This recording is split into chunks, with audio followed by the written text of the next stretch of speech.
Hey guys, Chris here, and this is CES coverage of the Panasonic GH5.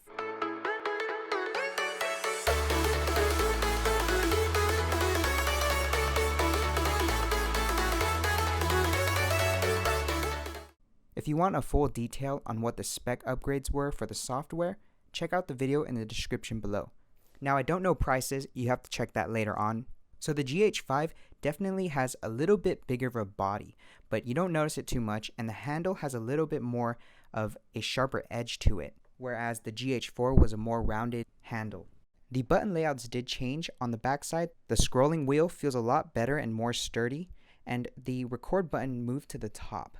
And on the top you have a lot of buttons, but these buttons are about the same. They're just a little bit bigger and now easier to distinguish. And now that there's no record button on the back, there's a joystick to navigate through the menu if you have to do some one-hand operation, which is really nice. You don't have to touch the touch screen and get it all dirty. I'm excited for the GH5.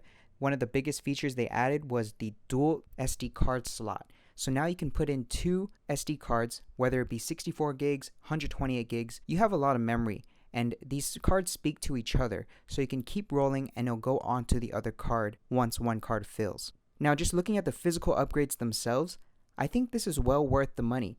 And on the left side, you have the added ports of a USB port. This is a USB-C port, which is phenomenal. You could use this to transfer big, heavy files. And with USB-C, there's a bunch of other adapters that just changing the software on the GH5 will allow you to use that port for other uses other than transferring files. That was a quick look at the GH5. If we're basing it off the GH4 price when it first released, you're getting a good huge value at the price. The only software thing I'm going to mention is that this thing shoots 4K at 60 frames per second. I'll see you guys in the next video. That was a quick look at the GH5 at CES 2017. Like this video if you did, and I'll see you guys in the next video. Bye guys.